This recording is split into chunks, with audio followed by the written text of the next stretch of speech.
Okay, so San Francisco is finally cracking down on crime. At least it seems so.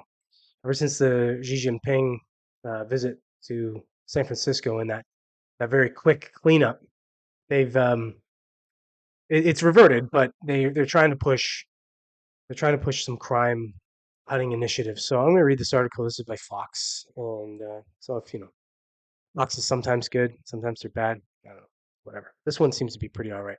I'm gonna read part of this article, and I'm gonna play this video of this dude that he's a software engineer that moved to San Francisco fairly recently, just before the Xi Jinping thing.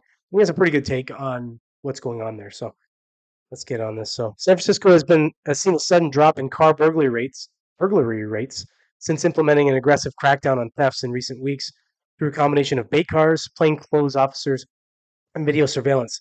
The San Francisco Chronicle reported.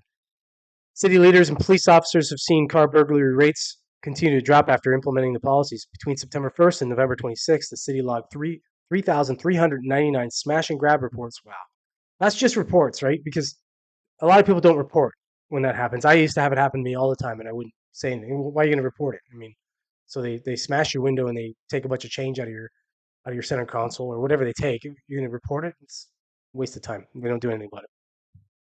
Which was a stark contrast to 6,703 documented during the same time period in 2022. This is sick. Look about the time period I just said there. September 1st to November 26th. We're not even 3 months. And last year in 2022, 6,700 reported incidents. Smash and grabs are a good indication of drug users breaking into cars. I had my car broken into one time. It wasn't even broken into. He just opened the door because I was stupid and left it open. And he robbed me of my cell phone and things like that. And I thought he had taken my wallet, but it turns out he had left it. It was in a bag, in a side bag. I didn't know.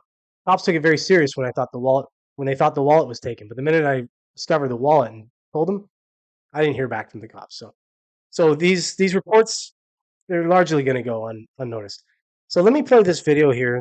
This guy. I've kind of queued it up here. So let's It is a tale of two San Franciscos. Just weeks after the city was clean spotless for President Biden's summit with Chinese President Xi Jinping, it seems to have snapped back with grime, crime, and a record-breaking homeless population back on the streets.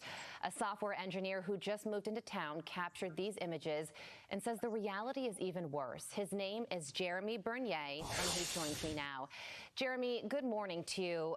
You have been posting a lot about this on social media. You are clearly a thoughtful guy.